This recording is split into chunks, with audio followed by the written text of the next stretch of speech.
Sophonie, chapitre 1.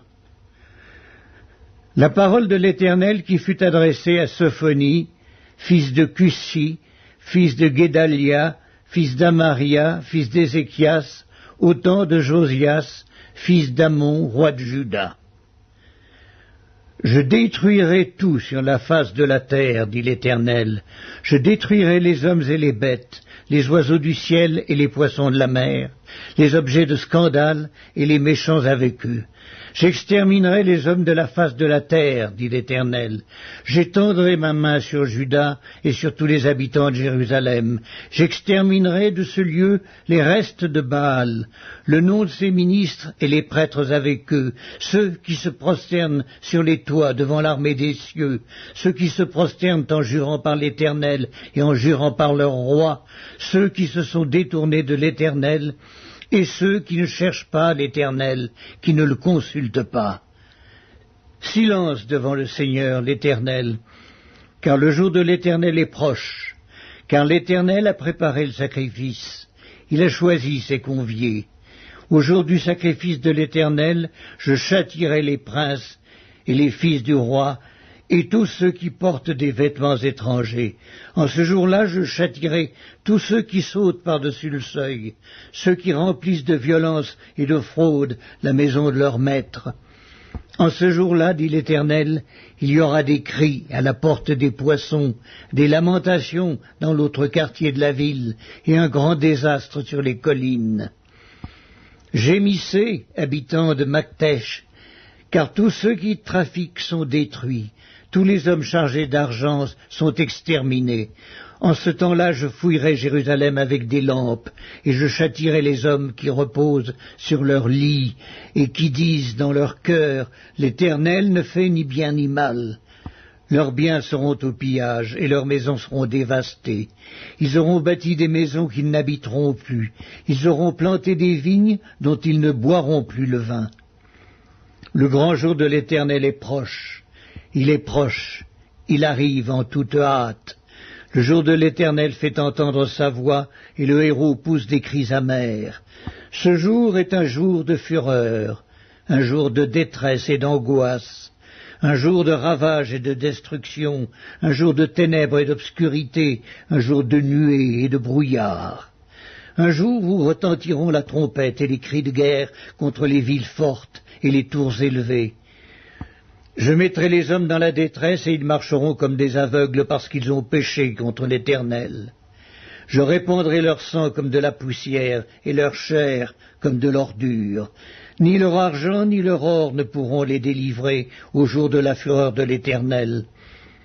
Par le feu de sa jalousie, tout le pays sera consumé, car il détruira soudain tous les habitants du pays. Sophonie, chapitre 2. Rentrez en vous-même, examinez-vous, nations sans pudeur, avant que le décret s'exécute et que ce jour passe comme la balle, avant que la colère ardente de l'Éternel fonde sur vous, avant que le jour de la colère de l'Éternel fonde sur vous. Cherchez l'Éternel, vous tous, humbles du pays, qui pratiquez ses ordonnances. Recherchez la justice, recherchez l'humilité. Peut-être serez-vous épargnés au jour de la colère de l'Éternel. Car Gaza sera délaissée, Ascalon sera réduite en désert, Asdod sera chassé en plein midi, Ectron sera déraciné. Malheur aux habitants des côtes de la mer, à la nation des Kérétiens. L'Éternel a parlé contre toi, Canaan, pays des Philistins. Je te détruirai, tu n'auras plus d'habitants. Les côtes de la mer seront des pâturages, des demeures pour les bergers et des parcs pour les troupeaux. Ces côtes seront pour les restes de la maison de Juda. C'est là qu'ils paîtront. Ils reposeront le soir dans les maisons d'Ascalon, car l'Éternel leur Dieu ne les oubliera pas, et il ramènera leurs captifs. J'ai entendu les injures de Moab et les outrages des enfants d'Ammon, quand ils insultaient mon peuple et s'élevaient avec arrogance contre ses frontières. C'est pourquoi je suis vivant, dit l'Éternel des armées. le Dieu d'Israël. Moab sera comme Sodome et les enfants d'Ammon comme Gomorrhe, un lieu couvert de ronces, une mine de sel, un désert pour toujours.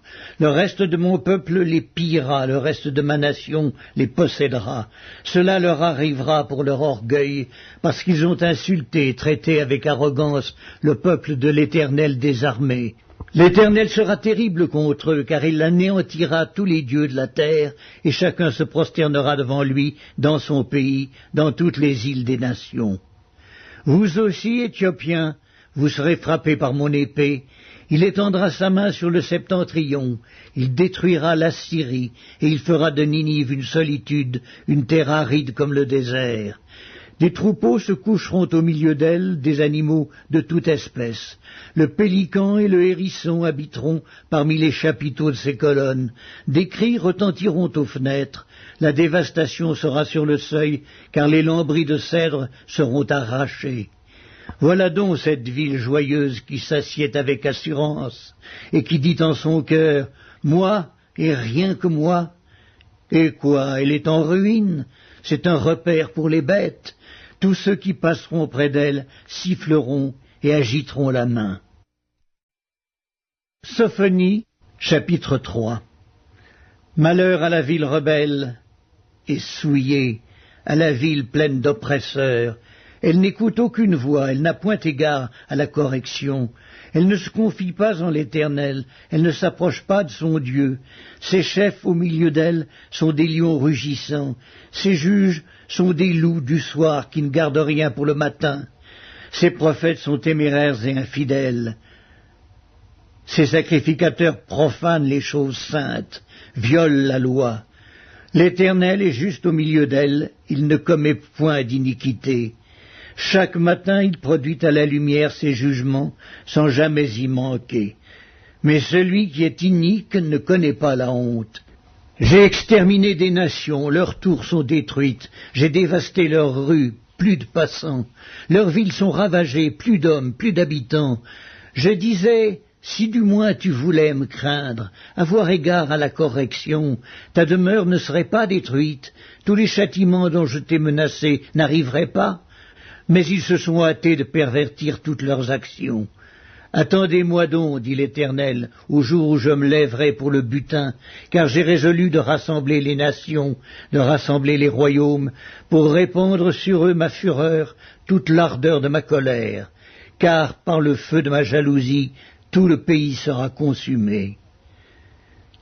Alors je donnerai au peuple des lèvres pures, afin qu'ils invoquent tous le nom de l'Éternel, pour le servir d'un commun accord. D'au-delà des fleuves de l'Éthiopie, mes adorateurs, mes dispersés, m'apporteront des offrandes. En ce jour-là, tu n'auras plus à rougir de toutes tes actions par lesquelles tu as péché contre moi, car alors j'ôterai du milieu de toi ceux qui triomphaient avec arrogance, et tu ne t'enorgueilliras plus sur ma montagne sainte.